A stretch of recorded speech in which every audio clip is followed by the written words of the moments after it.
You think? Joyce and Boodle's bed and breakfast. Right this way. Come in. Ta-da! Do you mind? This is our room. And this is my house. You're looking for a room? Yeah, just got to town. Looking for a place to stay for a while. Oh, Bob? Silly me. I can't quite reach my towel. You're not gonna ruin my life anymore! What are you doing in here? I have the right to know what goes on in my house. In the first frames, we see a man without signs of life. His wife, Joyce Smith, can't believe she's become a widow. The woman does not respond to the policeman's questions. Soon the funeral took place, with only 2 people attending, including Joyce. At home, the woman put her husband's things away. Later, she met with a bank employee who said that Fred Smith had an unpaid loan. Joyce knew nothing about it. Now a debt of $6,000 falls on her. Joyce has no idea what to do in this situation. The woman's only company is her beloved cat. Joyce is crying all the time. When the neighbor greets her, she doesn't react. To distract herself from sad thoughts, Joyce went for a walk. She was spotted by a group of teenagers. The main bully, Wayne, started making dirty hints to Joyce, so she took his skateboard and threw it in the trash. Later, Joyce went to the library to borrow her favorite novel again. She had read it many times before. Suddenly Joyce's attention was drawn to an ad offering rooms for rent. For the first time in a long time, Joyce felt truly happy. Now she can earn money. The first clients didn't take long to arrive. Joyce was very nervous before the meeting. A young couple, Sarah and Edward, appeared at the door. Joyce kindly invited them inside and showed them the room.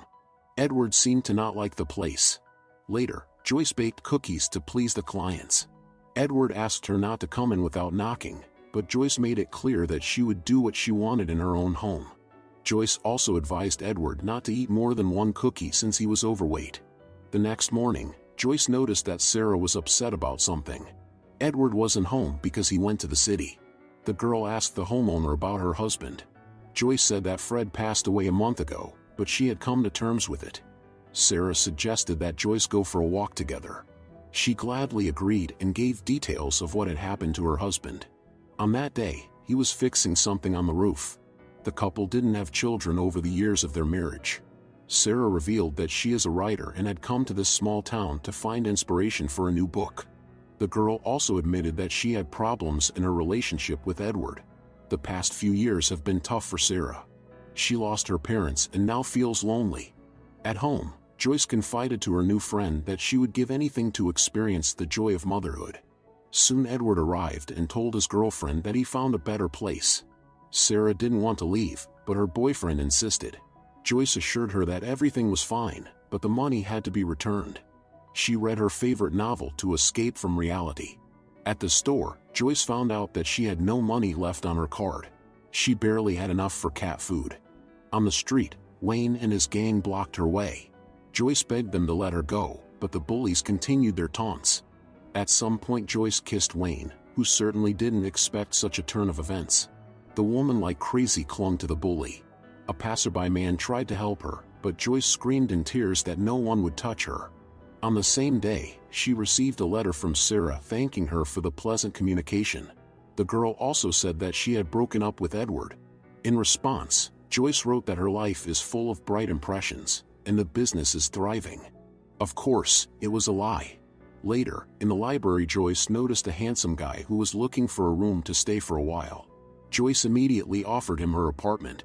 The guy, who introduced himself as Robert, agreed. Joyce showed the new client around the house. In the evening she sat in front of the mirror, tidying up her appearance. Joyce is convinced that meeting Robert is fate because he looks exactly like the hero of her favorite novel. In the morning, the woman prepared a delicious breakfast for him. The guy didn't notice how Joyce licked his spoon before serving him coffee. Later, Joyce went to Robert's room and used his deodorant, cologne, and toothbrush. When Robert entered, Joyce pretended to be changing the sheets. She noticed that the guy was taking something out of his box, which he locked with a key. After learning that Robert likes football, Joyce installed a large TV in the house on the same day. She lied to the worker that it was for her son, who would live here with his bride. They supposedly are expecting a baby. Robert felt awkward that the homeowner was so gracious to him. Of course, he agreed to her offer to watch football together. Joyce did everything to please her guest. Suddenly Wayne and his friends started throwing raw eggs at the window. The bullies did not expect that a tough guy would come out of Mrs. Smith's house. He taught Wayne a lesson, advising him not to show up here again. Looking out the window, Joyce was happy that the beloved stood up for her. At night, Joyce dreamed of throwing out Fred's things, saying that there was now a real man in the house. Waking up, Joyce made her dream a reality, shouting at her deceased husband that he would no longer ruin her life. She took his things to the trash.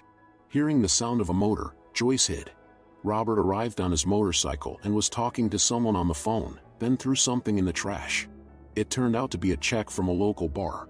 Joyce felt like the heroine of the novel. She continued to correspond with Sarah, telling her about Robert, with whom they were now supposedly a couple. One day Joyce asked Robert to help her in the bathroom. The woman said she couldn't reach the towel. Robert was embarrassed by the situation. The next day, Joyce dressed up like a young girl and asked Robert to drive her to the library. The guy refused on the pretext that he had only one helmet. However, in her next letter to Sarah, Joyce wrote that she rode with Robert on his motorcycle today and it was very romantic. Joyce continued to dress provocatively to get Robert's attention. One day she received a call from Sarah, who asked for permission to stay for a few nights. Joyce didn't mind, as she now had another free room. Soon Sarah appeared at the doorstep. Joyce confessed to the friend that her late husband was quite cruel. Sarah felt sorry to hear that. Seeing Robert, the girl was confused. She did not expect that Robert was a young man. Sarah suggested that Joyce go somewhere together. Agreeing, Joyce brought her friend to Robert's favorite bar, lying that they often come here together. While Sarah went for a drink, Joyce asked the waitress if she knew Robert.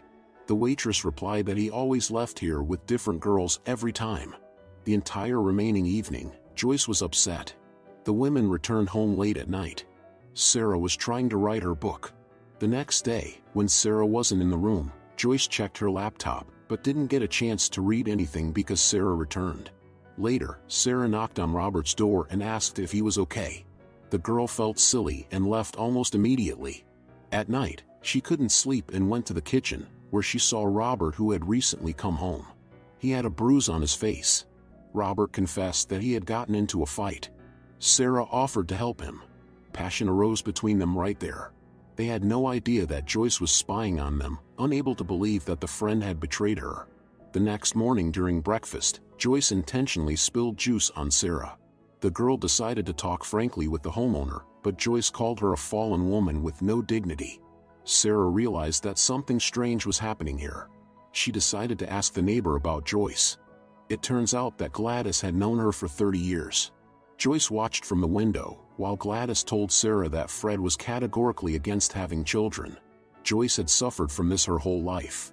At home, Joyce questioned Sarah about the details of her conversation with the neighbor. Joyce also claimed that Gladys had tried to steal Fred from her. Sarah didn't want to stay here anymore, and apologizing to Joyce for everything, left the house. Immediately after that, Joyce visited Gladys, who could hardly move on her own. Her nurse came twice a day.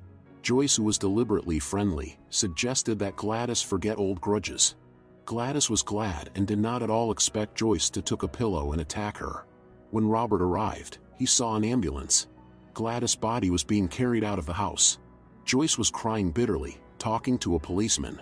Robert comforted and hugged Joyce, who pretended to be deeply shaken by the demise of her old friend. No one suspected Joyce of this terrible crime. When Robert asked where Sarah had gone, Joyce lied that she had reconciled with her husband. The guy was very upset. Soon a courier came to the house with a package for Robert. Joyce accepted the package since Robert wasn't there. Joyce thought that as the homeowner she had every right to know what was in the box. But she didn't make it in time, because Robert caught her in his room. The guy expressed his displeasure about Joyce rummaging through his things and spying on him. Robert believes that she has some mental problems. Later, Joyce went to the doctor and lied that she couldn't sleep. The doctor prescribed sleeping pills to her. This was precisely what Joyce was counting on. Back home, she apologized to Robert for her behavior. She told the guy that he reminded her of the late son Tommy. That is why Joyce is so protective of Robert. It seems that the guy took it with understanding and agreed to have dinner with Joyce. He had no idea that she had put something in his drink. Of course, Robert fell asleep very quickly. The first thing Joyce did was to take his keys and open that very box. There was a package labeled as facial powder from Bolivia. Joyce didn't understand what it really meant and tasted the substance, then dragged Robert into the room. Joyce believes that she deserves such a man. The woman told Robert that she belongs only to him. When Robert woke up in the morning, he felt strange. Joyce told him that he had drunk too much yesterday. Robert went to take a shower. At that moment, someone rang the doorbell. The courier brought a letter for Robert. Joyce wanted to get it, but the guy suddenly appeared and took the package himself. After reading the letter, Robert was shocked. A few minutes later, he told Joyce that he was leaving right now. Joyce intended to do everything to stop him. Robert already realized that she was a liar. In fact, Joyce had no son, and Sarah, from whom he received the letter, was not married.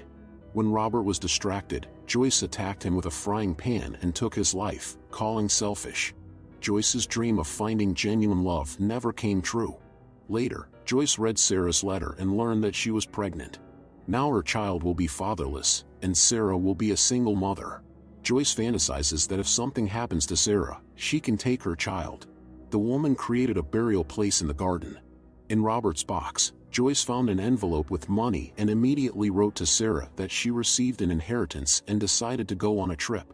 Joyce kindly offered Sarah to look after the house and finish her book here. Joyce packed up her belongings, telling her beloved cat that she would soon have a new mother, but not for long. Soon Sarah arrived. Despite everything, she was very happy to see Joyce. Sarah was very upset to learn from her friend that Robert left immediately after receiving some letter. A new tree now grows in the garden. Sarah doesn't even suspect that it's actually a grave. After saying goodbye to the girl, Joyce left. Later, Sarah discovered that the door to one of the rooms was locked. She doesn't know that it's a